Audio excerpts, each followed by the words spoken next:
शांति। 30 दिसंबर। आज बाबा हम सभी को पहले तो एक गुह्य बात समझा रहे हैं। बच्चे, तुम जब कर्मातीत अवस्था के समीप पहुंचेंगे तो तुम निर्भय हो जाएंगे, स्थिति अचल अडोल हो जाएगी, तुम ईश्वरीय आनंद में रहेंगे, माया के सभी तूफान समाप्त हो जाएंगे।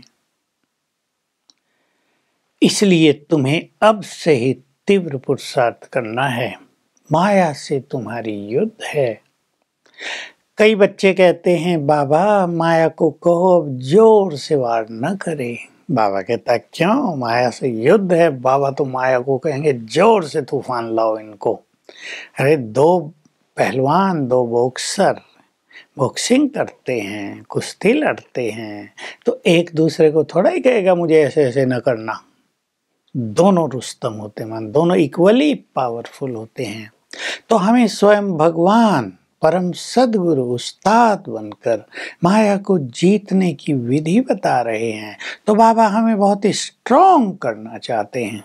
ऐसे नहीं कोई समस्या ना आए हम ठीक रहेंगे, माया ना आए हम पवित्र रहेंगे।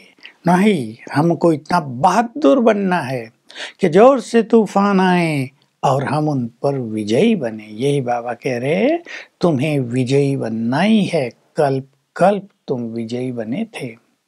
गीत एक बहुत अच्छा बजा करता था उन दिनों, जाग सजनिया जाग नवयुग आया।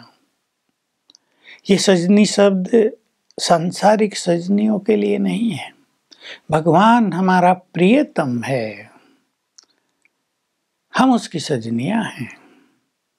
वो हमें आकर जगाता है, हे मेरी सजनियों, हे आत्माओं जागो, तुम अंधकार में सोए रह गए हो, अब नवयुग आ रहा है, मैं आ गया हूं नवयुग की स्थापना करने के लिए।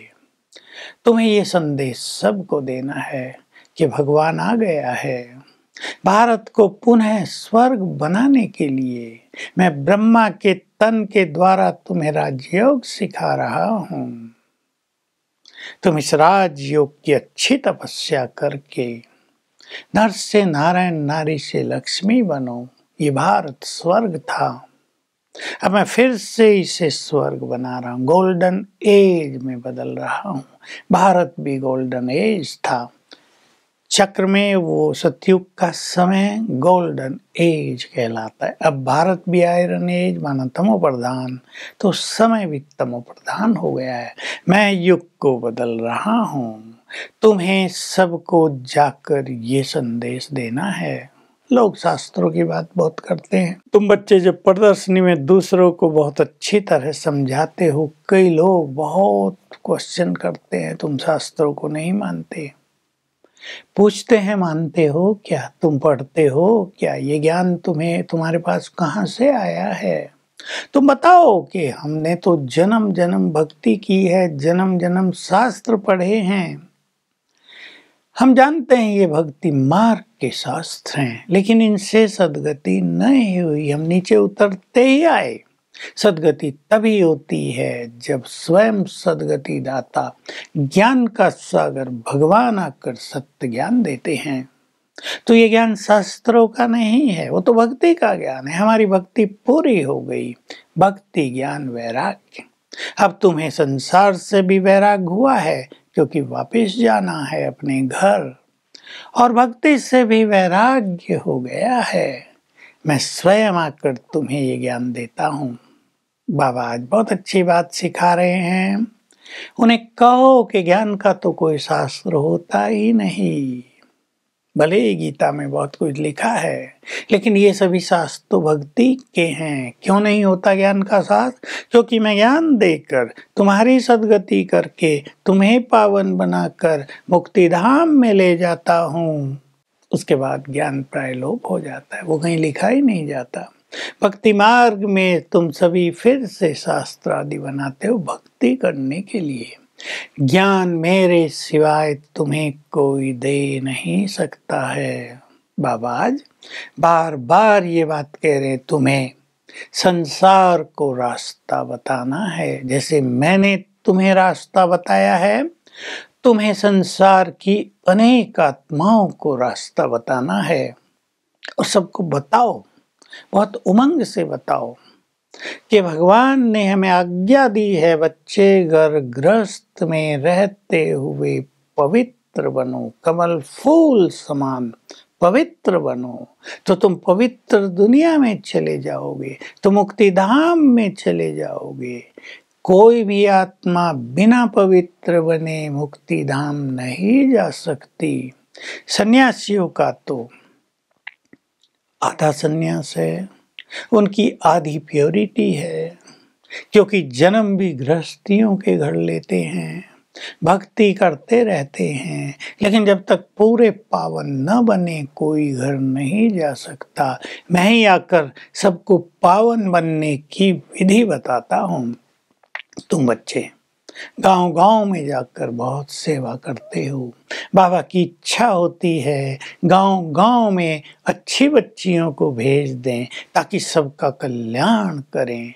लेकिन बाबा के पास भी हैंड्स कम हैं, लेकिन बच्चे बहुत अच्छी सेवा कर रहे हैं। गांव-गांव में जाकर बच्चे प्रश्न पूछते हैं, बाबा हमें शादियों में जाना पड़ता है, रिश्तेदारियों में कहीं ना कहीं कुछ खाना पड़ता है, तो बाबा कहते हैं बाबा से राय पूछा करो, बाबा तुम्हें अच्छी राय देंगे। क्योंकि तुम मिनिस्टर के से मिलने गए हो और वहाँ चाय नहीं पिएंगे तो मिनिस्टर नाराज हो जाएगा। हाँ, तुम युक्ति से कह सकते हो कि इस टाइम हम चाय नहीं पीते, तो वो नाराज नहीं होंगे। संबंधियों में भी जाते हो, कुछ नहीं खाओगे तो वो भी नाराज हो जाएंगे, फिर वो तुम्हारी बात भी नहीं सुनेंगे। इसलिए थोड़ा कुछ ले लेना चाहिए। तो इस तरह बाबा हम सभी को बहुत अच्छी बातें सिखाते हैं मुरलियों में, ताकि हमारी स्थिति भी महान बने और हम अपने घर गृहस्थ में रहते हुए सबसे तोड़ निभाते हुए जीवन को सुखी भी बना सकें।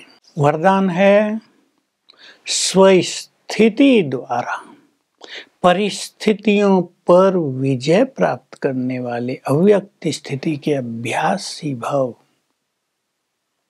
अगर हमें अव्यक्त स्थिति में रहने का यानी आत्मिक स्वरूप में रहने का अभ्यास हो जाए, तो बाबा कह रहे धर्मराज की अदालत से बच जाएंगे। ये आदत तुम्हें उस अदालत से बचाएगी। स्थिति श्रेष्ठ होती है तो परिस्थितियों पर सहज विजय हो जाती है। इसलिए पुराने स्वभाव, पुराने संस्कारों से, पुरानी दुनिया से तुम्हें बहुत वैराग्य चाहिए और ये जो अभ्यास है इसको आदत बना दो आत्मिक स्वरूप में रहने का, तो सहज ही सभी परिस्थितियों को पार करके विजयी बनते चलेंगे। स्लोगन है, हर कर्म में स्वयं को करनहार समझकर चलो। बाबा करा रहा है, हम कर रहे हैं, तो किसी भी कर्म में थकान नहीं होगी। तो आज हम उपराम स्थिति के लिए चिंतन करेंगे। माया पर हमें विजयी बनना है, कर्मातीत अवस्था को पाना है, अर्थात अपने सभी विकर्मों को, विकारों को नष्ट करना है। तो आज बार बार परम धाम में सर्वशक्तिवान के पास जाकर बैठने का अभ्यास करेंगे। मैं आत्मा निराकार, उड़ के चली गई परम धाम में निराकार सर्वशक्तिवान के पास, उससे शक्तियां ली, वापिस आ गई इस देह में। जितना ये अभ्यास करेंगे शाम तक बहुत हल्कापन, बहुत पावरफुल फीलिंग होगी। ओम शांति।